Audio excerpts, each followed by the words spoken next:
Assalamualaikum class Hifs. How are you all? I hope and pray that all of you are fine and doing great at home. As you know that today is 12th of April 2021 and the day is Monday. So from now onwards on Monday we will study our English subject.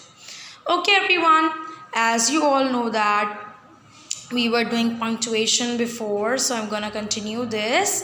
Most of you have already done it and some of you have not, so I am continuing this chapter, this topic. For this you have to take out your workbook and notebook as well. Open up page number 96. So here there is a definition of punctuation. I have already mentioned or told you about what is punctuation. Punctuation is basically the marks that we use in writing. Basically जो भी हम बात लिख रहे होते हैं, लिखने में तो हमें इमोशन फीलिंग्स तो हम डिस्क्राइब नहीं कर सकते, इसी तरीके से हम ये भी नहीं बता सकते कि कहाँ हम रुक रहे हैं, कहाँ हमें पॉज लेना है, कहाँ पर हमें जो है लिस्ट बतानी है किसी चीज़ की, तो या फिर हम एक्साइटेड हैं, सरप्राइज्ड हैं, तो we use punctuation marks in our writing to tell about the clear picture of the meaning of that context. Okay, उस पैसेज की क्लियर पिक्चर पता चल जाए कि ये सेंटेंस जो कहा गया है यहाँ पर रुकना है, पॉज लेना है, एक्सक्लेमेशन मार्क डालना है, खुशी का इजहार करना है, किसी का dialogue बताना है. Okay, so here I'm reading it out. Punctuation is a system of marks used in writing to make its meaning clear for the reader. What does it says? ये सेम यही बात बता रहे हैं that कि punctuation is basically, punctuation are marks, वो marks, वो निशानात जो हम लगाएं used in writing to make meaning clear. So everyone, punctuation marks different types के होते हैं, ठीक है. तो अभी आपको थोड़ा ये क्लियर नहीं होगा जब तक अनटिल एंड अनलेस हम इसकी प्रैक्टिस ना कर लें. Okay everyone, let's see what are punctuation marks.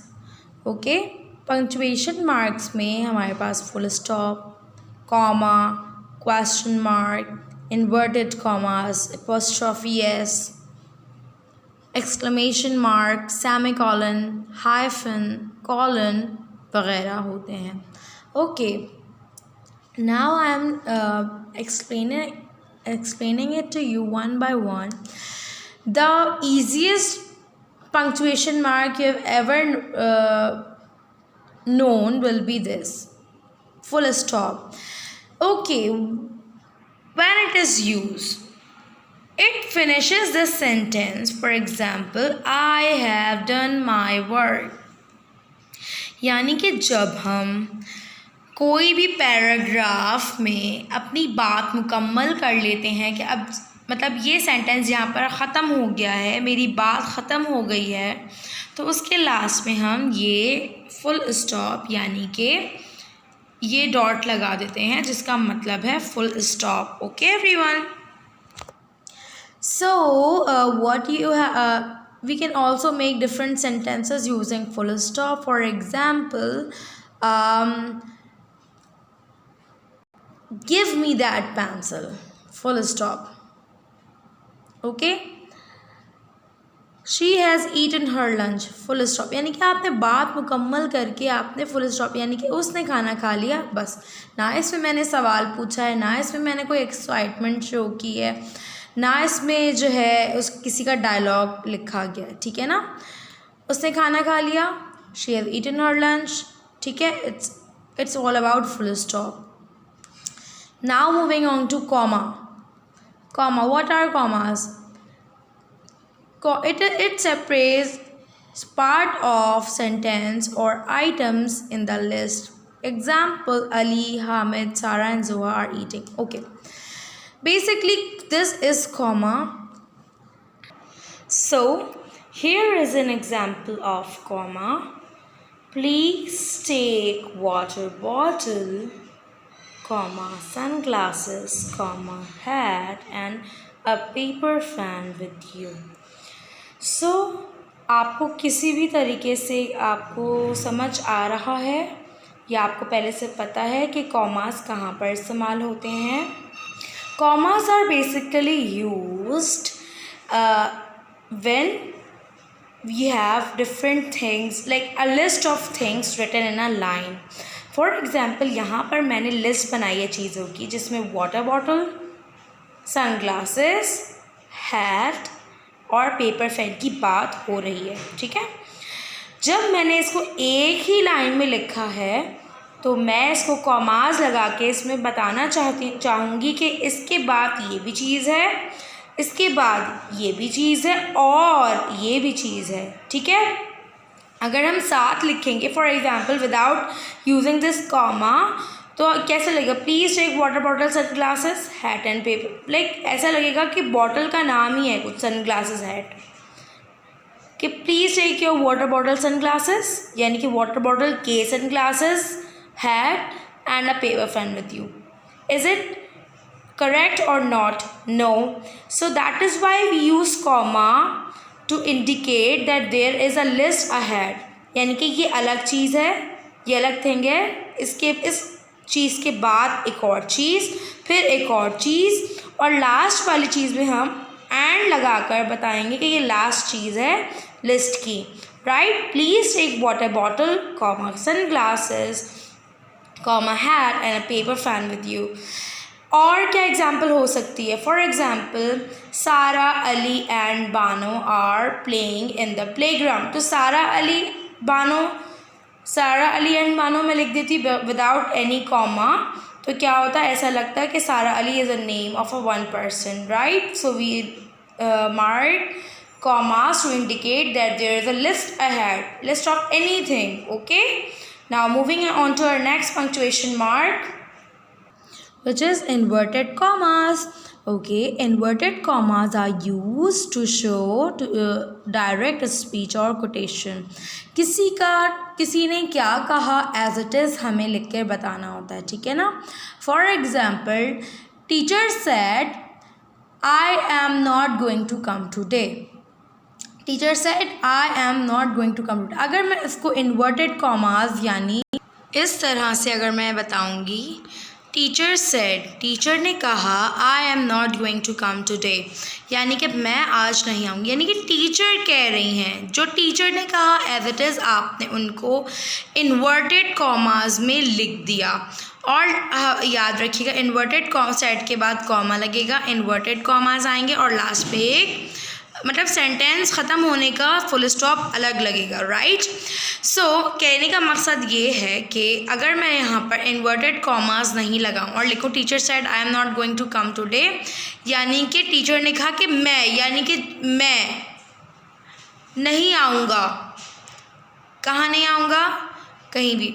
ठीक है.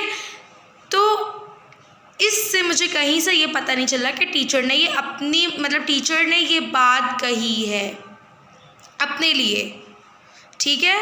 ऐसा लग रहा है टीचर ने किसी और के लिए किया, यानी कि जो सुन रहा है इंसान उसके लिए कहा है. तो इन्वर्टेड कॉमास का मतलब ये होता है कि आपने टीचर की या किसी भी इंसान की बात as it is inverted commas लगा के लिख दियो. अब आप देखिए जब हम कुरान शरीफ की कोई आयत लिखते हैं इंग्लिश में या उर्दू में तो हम इन्वर्टेड कॉमास लगाकर आगे लिखते हैं और हम ये भी कहते हैं कि इसको अपने अल्फाज में हम नहीं लिख सकते. जो अल्लाह ताला ने कुरान में फरमाया है वही एज इट इज़ उन्हीं अल्फाज को लिखना होता है. हम इसकी तशरीह नहीं कर सकते, इससे अपनी अल्फाज में नहीं लिख सकते. ठीक है. राइट. तो उसे कहते हैं डायरेक्ट स्पीच. इसमें आप किसी बड़े इंसान जैसे कायद आज़म का कोट ले लें, अल्लामा इकबाल ने जो कहा उसका ले लें कोट, तो हम हमेशा उन बड़े लोगों की बातें इन्वर्टेड कॉमास के थ्रू शो करते हैं. और ज़रूरी नहीं है बड़े ही लोग हों या फेमस पीपल हों. आपकी फॉर एग्ज़ाम्पल मम्मा ने कहा अब घर में आ जाओ, कम इनसाइड द हाउस. ठीक है, कम इनसाइड द होम। तो mama said inverted commas come inside the home inverted commas close, यानी कि ममा ने जो कहा एज इट इज लिखा, इन्वर्टेड कॉमर्स क्लोज करके फुल स्टॉप लगा दिया। Is that clear? Okay, so last punctuation mark on page number 96 is apostrophe s. It shows the ownership. Ownership यानी कि ये चीज़ किसकी है, कौन है इसका ऑनर, यानी कि ये बिलोंग किससे करती है, right. For example this is teachers book. अगर मैं ये अपॉस्ट्रॉफी एस का मार्क है, okay, this mark indicates, apostrophe S indicates के जब ये कहीं लगा होगा इसका मतलब है कि जो भी चीज़ है ये इसकी है। For example it is Yumna's pencil, it is Yumna's pencil. अच्छा, युमनास पेंसिल अगर मैं अपॉस्ट्रॉफी एस नहीं लगाऊं, ठीक है, तो लग रहा है ये युमना पेंसिल है, ये युमना पेंसिल है, मतलब what, it is not a correct sentence. अगर मैं अपॉस्ट्रॉफी एस लगाकर बताऊंगी तो इसका मतलब है, ये बता रहा है, ये इस बात को इंडिकेट कर रहा है अपॉस्ट्रॉफी एस कि ये जो पेंसिल है इसका ओनर कौन है, ये बिलोंग किससे करती है, युमना से। Is that clear? For example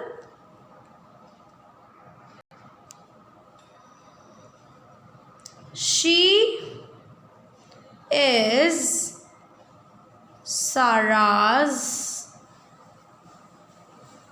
sister. Sorry for bad handwriting. Okay, ये बता रहा है जो सिस्टर है वो किसकी है, सारा की। शी, कौन, शी जिसके बारे में बात हो रही है इज Sarah's sister। एक और चीज़ मैं आपको बता दूं, हमेशा पंक्चुएशन में ये वाली बात का भी हम ख्याल रखते हैं कि we will always use capital letter while starting any sentence. और अगर फुल स्टॉप के बाद भी कोई सेंटेंस स्टार्ट कर रहे हैं तो हमेशा कैपिटल लेटर यूज़ करेंगे। और अगर हम कोई नाउन इस्तेमाल कर रहे हैं, स्पेशली प्रॉपर नाउन, जैसे किसी का नाम यूज़ कर रहे हैं, किसी प्लेस का नाम, फॉर एग्जांपल दारकम स्कूल, कराची और अमेरिका, तो हम हमेशा कैपिटल लेटर्स में ही लिखेंगे, चाहे वो सेंटेंस के बीच में ही क्यों ना आ रहा हो। ओके।